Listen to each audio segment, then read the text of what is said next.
অনেক বড় উচ্চ শিক্ষিত বাপ মাকে ভাত দেয় না। এগুলো কি আমার দেশে দেখছি কিনা বলেন?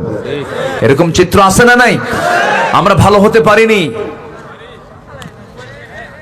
ময়মনসিংহের হালুয়াঘাটে একটা মেয়ে সুইসাইড করেছে, আত্মহত্যা করেছে, লাশ মর্গে আনা হয়েছে।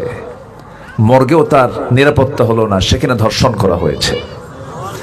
3 বছরের শিশু ধর্ষিত হয়, কবর থেকে লাশ তুলে ধর্ষণ করা হয়।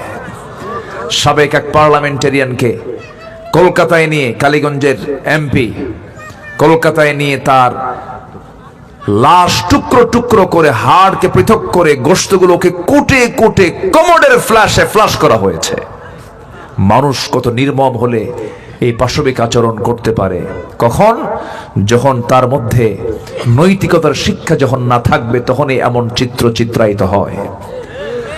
আজকে যদি জাতিগতভাবে যদি কোরআন শিক্ষাকে যদি বাধ্যতামূলক করে দেওয়া হতো, আজকের এই দিনে আমার দেশের জাতীয় শোক ঘোষণা করা লাগতো না।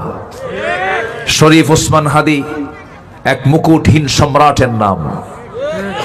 আমার দেশে এমন সন্তানের জন্ম হয়, আমরা এটা একটা আশার আলো দেখি। আলহামদুলিল্লাহ বলেন, জোরে বলি আলহামদুলিল্লাহ। শরীফ ওসমান হাদিয়ের জন্য হয়ে গেছে একটা সমগ্র একটা বাংলাদেশ। কেন? কি জন্য?